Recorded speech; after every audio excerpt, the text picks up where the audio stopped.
Shalom saudaraku, salam sehat dan selalu semangat. Senang rasanya pada kesempatan hari ini, saya Cornelius Nugroho dari channel Berkat Baru dapat bertemu kembali dalam renungan hari ini. Senantiasa saya berharap saudara semua dalam kondisi sehat, tetap kuat, dan tetap bersemangat untuk terus mencari Tuhan. Rindu untuk belajar akan kebenaran firman Tuhan. Untuk mengawali renungan hari ini, mari kita berdoa terlebih dahulu. Allah Bapa yang penuh kasih sayang, Engkau Allah Bapa yang kami sembah dalam nama Tuhan Yesus Kristus. Tuhan, pada kesempatan ini, kami berterima kasih dan bersukacita atas segala anugerah kasih-Mu yang kami rasakan dalam hidup ini. Terima kasih untuk segala perlindungan dan penyertaan-Mu yang sudah boleh kami nikmati setiap saat. Sehingga pada kesempatan ini, kami dapat kembali bisa mendengarkan firman-Mu untuk belajar mengenal Engkau lebih dalam lagi. Kami mengundang Engkau untuk hadir dan berkuasa sepenuhnya atas hidup kami. Mari Tuhan, bersabdalah melalui hamba-Mu ini, dan kami siap untuk mendengarkannya. Jamah hati kami agar kami boleh mengetahui akan kebenaran firman-Mu. Dalam nama Tuhan Yesus Kristus, kami naikkan doa ini ke hadirat-Mu. Haleluya, amin. Saudaraku yang terkasih, dalam hidup ini kita akan selalu menghadapi tantangan, selalu ada persoalan. Tantangan-tantangan itu bisa datang dalam berbagai macam bentuk, seperti kesulitan ekonomi, sakit penyakit, kehilangan orang yang dicintai, dan masih banyak lagi yang lainnya. Tantangan-tantangan itu bisa membuat kita merasa tertekan, merasa putus asa, dan bahkan ingin menyerah untuk kemudian menjadi terpuruk. Namun sebagai orang-orang atau kita sebagai anak-anak Tuhan, kita tidak boleh membiarkan tantangan itu membuat kita menjadi terpuruk. Kita harus ingat bahwa Tuhan selalu ada bersama kita, dan Dia akan menolong kita menghadapi setiap tantangan yang terjadi dalam hidup ini. Saudaraku, ada cerita nyata yang bisa menjadi inspirasi bagaimana kita bisa bangkit dari keterpurukan dan bahkan kita menjadi pemenang. Martina Hingis menjadi juara tenis di usia muda. Pada masanya, ia menjuarai berbagai turnamen dan menjadi petenis peringkat 1 dunia. Namun, pada sebuah pertandingan, ia mengalami cedera yang serius yang memaksanya berhenti dari tenis untuk waktu yang lama. Peringkat Martina terus menjadi melorot. Bahkan ia sempat terpuruk dan berencana untuk pensiun dari dunia tenis yang telah membesarkan namanya itu. Namun, orang-orang di sekitarnya terus menyemangatinya dan tetap mendukungnya sehingga usahanya untuk bangkit kembali membuahkan hasil. Pada suatu kesempatan, saat dia diwawancarai, dia berkata, "Inilah prestasi terbaikku. Bukan saat aku menjadi orang nomor 1 di dunia tenis, tetapi saat aku bisa mengalahkan keterpurukanku." Saudaraku, demikian juga dengan kisah nyata pada salah satu murid pemberani yang dekat dengan Yesus. Dia bernama Petrus. Petrus sangat terpukul dan kecewa pada dirinya sendiri setelah melakukan 3 kali penyangkalannya. Petrus telah menyangkali bahwa dia tidak kenal Yesus. Padahal dia adalah salah satu murid yang dekat dengan Yesus. Mari kita baca Yohanes pasal 21 ayat 17. Kata Yesus kepadanya untuk ketiga kalinya, "Simon, anak Yohanes, apakah engkau mengasihi aku?" Maka sedih hati Petrus karena Yesus berkata untuk ketiga kalinya, "Apakah engkau mengasihi aku?" Dan ia berkata kepadanya, "Tuhan, Engkau tahu segala sesuatu.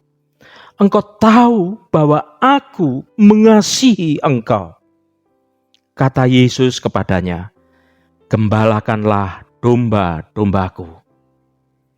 Saudaraku yang diberkati Tuhan, ada dugaan bahwa Petrus mengalami depresi hebat setelah ia mengkhianati Yesus. Hal ini sangatlah masuk akal. Petrus merasa gagal dan bahkan memutuskan meninggalkan status sebagai murid dan kembali ke pekerjaan lamanya sebagai nelayan. Kita tidak tahu apa saja yang menggelayut di pikirannya sepanjang masa-masa itu. Namun, perjumpaannya kembali dengan Yesus, sebuah perjumpaan yang telah membangkitkan semangatnya kembali untuk melayani Tuhan. Tantangan dan penugasan baru yang ia terima dari Tuhan Yesus membuatnya dia menjadi lebih bersemangat lagi. Prestasi terbesarnya adalah dengan menghargai kesempatan kedua yang Tuhan berikan pada Petrus. Petrus bangkit dari keterpurukannya dan melayani dia dengan cara yang hebat. Ya saudaraku, sesungguhnya keterpurukan bukanlah akhir perjalanan hidup kita. Melaluinya, justru kuasa Tuhan lebih leluasa bekerja dalam hidup kita. Tuhan memberikan kesempatan kedua dan kesempatan-kesempatan lain untuk kita bisa bangkit kembali. Mengandalkan dorongan semangat dari Tuhan, itulah pencapaian terbaik kita. Bukan terus terpuruk dan mengasihani diri sendiri.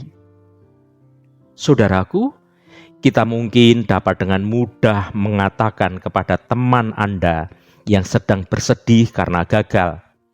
Anda mungkin berkata, "Ayo, kamu harus bangkit dari kegagalan itu." Namun, jika Anda sendiri yang berada di posisi itu, Anda tahu bahwa mempraktekkannya tidaklah semudah dalam mengucapkannya. Apakah Anda sekarang ini sedang merasa putus asa akibat kegagalan? Mungkin Anda gagal menjadi juara dalam sebuah pertandingan, gagal lulus ujian, gagal diterima bekerja di perusahaan yang Anda impikan. Atau Anda gagal berumah tangga, gagal menjalin hubungan, bahkan gagal menjadi orang tua yang baik. Kegagalan tentulah bukan pencapaian yang Anda inginkan, karena setiap orang ingin sukses dan menjadi berhasil dalam hidupnya. Ada seorang tokoh dunia berkata, satu-satunya orang yang tidak pernah melakukan kesalahan adalah orang yang tidak pernah melakukan apa-apa. Selama hidup, tidak mungkin kita tidak berbuat apa-apa, bukan? Jadi, Kegagalan bukanlah sesuatu yang langka. Setiap orang pernah mengalaminya, meskipun dalam bentuk atau hal yang berbeda, dalam situasi dan kondisi yang berbeda pula, serta dengan respon yang berbeda pula. Di dunia ini, semua orang pernah mengalami yang namanya kegagalan. Dan dengan respon yang benar, maka dia akan kembali bangkit dan bisa terus melangkah ke depan, bahkan menjadi pemenang. Tokoh-tokoh sepanjang masa dalam Alkitab pun pernah mengalami yang namanya gagal. Sebut saja Musa, Daud, Elia, Petrus. Mereka gagal dalam area hidup yang berbeda-beda. Namun, tidak hanya berhasil bangkit kembali, mereka juga menjadikan kegagalan itu sebagai peluang untuk bertumbuh. Karena mereka belajar dari kegagalan yang terjadi. Mereka belajar dari kesalahan mereka untuk menjadi pelajaran yang berharga dalam hidupnya. Lalu, bagaimana cara mengolah kegagalan menjadi sebuah kemenangan di dalam Tuhan? Mari kita baca Amsal pasal 24 ayat 16. Sebab 7 kali orang benar jatuh, namun ia bangun kembali. Tetapi orang fasik akan roboh dalam bencana. Saudaraku, kita semua berpotensi mengalami kegagalan. Dan jika kita sedang mengalaminya, maka milikilah respon yang benar. Bangkitlah kembali, lagi, dan lagi. Kegagalan bukan akhir segalanya. Sebaliknya, kegagalan adalah permulaan dari hal baru yang lebih baik daripada yang Anda jalani sebelumnya. Dengarkan kisah inspirasi ini. Ada 2 petani palawija yang mengalami gagal panen akibat banjir. Kedua petani ini sama-sama bersedih. Petani yang pertama, setiap kali melihat ladangnya, dia tidak kuasa menahan tangis. Karena ladang itu adalah masa depannya. Hari demi hari, ia terus menyesali musibah banjir yang telah melanda dan merusak ladangnya, sehingga dia tidak bisa menghasilkan panen dari ladangnya itu. Petani yang kedua juga sama hancurnya sama petani yang pertama. Namun 2 hari kemudian setelah banjir itu surut, ia kembali bekerja, mencangkul tanah, menanam benih, mengairi, dan memupuk ladangnya. Saat 3 bulan berlalu, petani pertama masih meratapi kegagalannya. Dan ladangnya menjadi tidak terurus, ditumbuhi rumput ilalang. Tetapi di saat yang sama, petani kedua telah menuai hasil panennya. Saudaraku, terus meratapi dan menyesali kesalahan yang menyebabkan kegagalan itu tidak ada faedahnya. Anda hanya akan menjadi pribadi yang sama, tidak berjiwa besar dengan menerima kekalahan. Anda juga tidak menjadi lebih dewasa dan memiliki karakter yang kuat. Mengertilah saudaraku, bahwa untuk bisa terus bertahan, maka Anda harus memiliki daya tahan dan daya juang yang mumpuni, tangguh dalam menghadapi persoalan, dan tetap bersemangat menjalani hari esok. Orang-orang yang Anda kenal sukses tidak serta-merta sukses begitu saja. ada yang harus memulai dari nol dan mengalami jatuh bangun dalam langkah kehidupannya. Bukan hanya sekali, tetapi berkali-kali terjadi dalam hidupnya. Bangkitlah kembali, saudaraku. Tidak peduli berapa kali pun Anda mengalami kegagalan. Teruslah bangkit, dan menjadi bangkit lebih bersemangat. Tidak usah malu, apalagi menjadi berkecil hati. Hanya orang-orang yang berani bangkit setelah gagal yang akan berhasil dalam hidupnya. Saudaraku, dalam setiap kegagalan yang terjadi, selalu ada pelajaran kehidupan, dan berpikirlah secara positif atas peristiwa yang terjadi itu. Tentu Anda sengsara ketika gagal. Anda patah hati, putus asa, frustasi, marah, atau bahkan sedih. Namun firman Tuhan mengatakan bukan itu yang seharusnya menjadi respon kita ketika kita gagal. Tuhan ingin kita menjadikan kegagalan sebagai bagian dari proses pertumbuhan dan pendewasaan dalam kehidupan kita.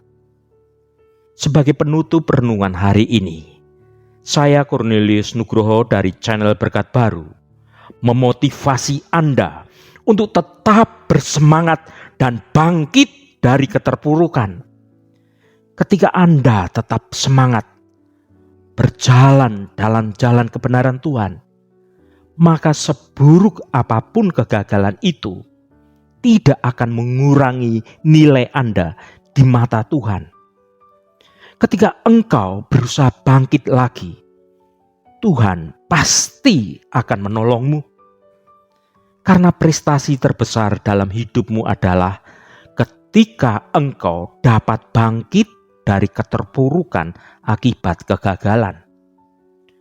Percayalah dengan segenap imanmu bahwa Allah Bapa yang menciptakan seluruh kehidupan ini, Dia Allah yang sanggup menolongmu.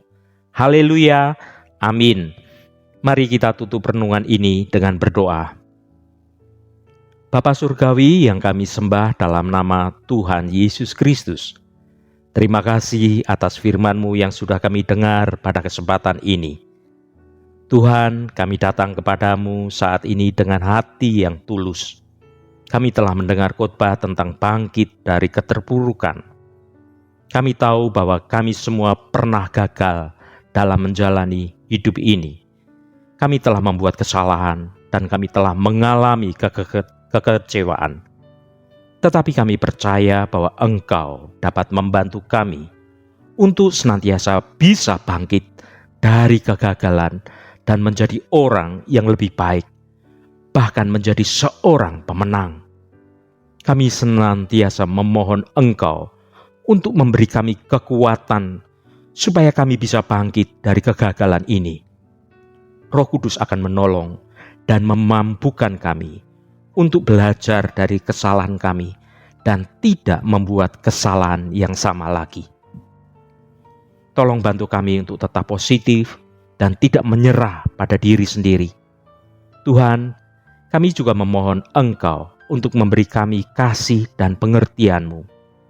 Tolong bantu kami untuk mengampuni diri sendiri dan orang lain yang telah menyakiti kami. Engkau akan membantu kami untuk melihat kebaikan dalam diri kami sendiri dan kebaikan orang lain. Kami percaya dengan segenap iman kami bahwa Engkau dapat membantu kami bangkit dari kegagalan dan menjadi orang yang selalu mengandalkan Engkau. Terima kasih Tuhan.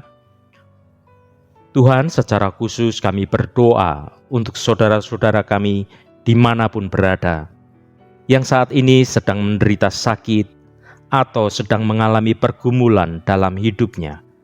Kami mohon jamahan-Mu agar kuasa penyembuhan boleh terjadi pada saudara-saudara kami yang sedang sakit.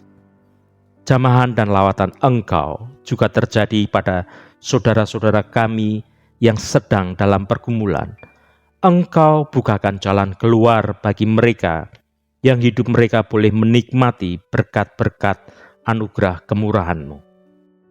Berkati mereka yang hari ini sedang berulang tahun, Tuhan. Engkau tambahkan 1 tahun lagi. Terima kasih buat anugerah-Mu, umur panjang di tangan kanan, dan kekayaan serta hormat di tangan kiri. Berkat Tuhan mengalir bagi setiap mereka yang hari ini berulang tahun. Terima kasih Tuhan, segala hormat, pujian, dan ucapan syukur hanya bagi nama-Mu yang kudus. Mari kita berdoa Bapa kami. Bapa kami yang di surga, dikuduskanlah nama-Mu, datanglah kerajaan-Mu, jadilah kehendak-Mu di bumi seperti di surga. Berikanlah kami pada hari ini makanan kami yang secukupnya, dan ampunilah kami akan kesalahan kami, seperti kami juga mengampuni orang yang bersalah kepada kami. Dan janganlah membawa kami ke dalam pencobaan, tetapi lepaskanlah kami daripada yang jahat. Karena Engkaulah yang empunya kerajaan dan kuasa dan kemuliaan sampai selama-lamanya. Saudara, bukalah hatimu dan tengadahkan tanganmu. Terimalah berkat Tuhan. Tuhan memberkati engkau dan melindungi engkau. Tuhan menyinari engkau dengan wajah-Nya dan memberikan kasih karunia. Tuhan menghadapkan wajah-Nya kepadamu dan memberikan damai sejahtera. Berkat anugerah dari Bapa Surgawi, cinta kasih karunia dari Tuhan Yesus Kristus, dalam persekutuan dan penghiburan Roh Kudus, menyertai kita semua sekarang ini dan sampai selama-lamanya. Dalam berkat Tuhan Yesus Kristus. Haleluya. Amin. Puji Tuhan, saudaraku semua. Saya percaya firman Tuhan hari ini sudah menjadi berkat yang akan menuntun hidup saudara dan hidup saya. Roh Kudus senantiasa menolongmu, Roh Kudus senantiasa menuntunmu hidup dalam jalan kebenaran Tuhan. Haleluya. Jangan lupa bagikan renungan ini pada saudara, pada teman, dan pada sahabat Anda, agar mereka diberkati juga melalui renungan ini. Sampai bertemu kembali. Shalom, Tuhan memberkati.